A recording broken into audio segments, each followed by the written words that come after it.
My name's Jack Buffington, and I grew up over at Westville, and Dad was in the cattle business over there. My dad was a professional cowboy riding in rodeos, and so we grew up on the ranch over there. And then I got drafted, and I joined instead of going in the Army, I decided I'd go in the Navy. So I went in the Navy and wound up doing 34 years in the Navy.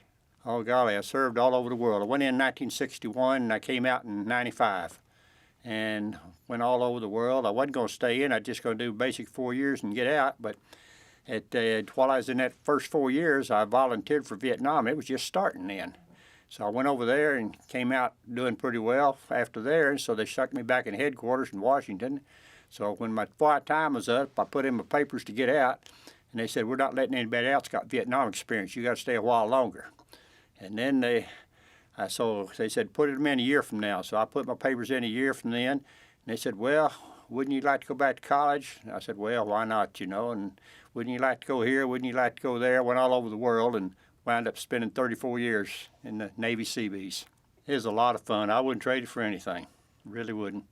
They sent me to Newport, Rhode Island. In the wintertime, no less. That was a shock.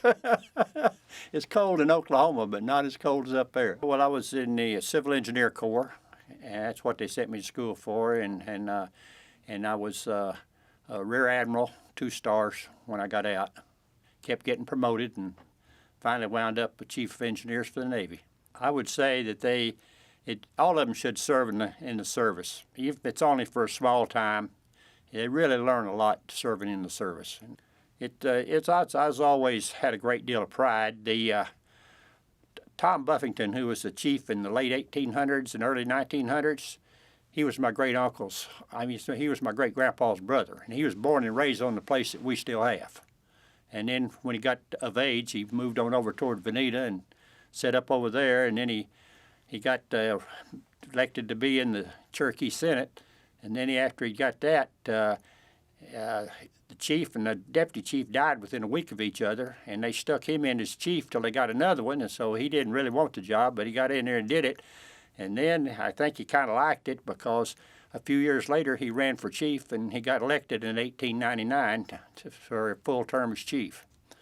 And so I've always had great admiration for him and everything he'd done, and he actually died the year I was born, but my dad knew him well and all of our family, and he still occasionally came over to the old home place there in Adair County.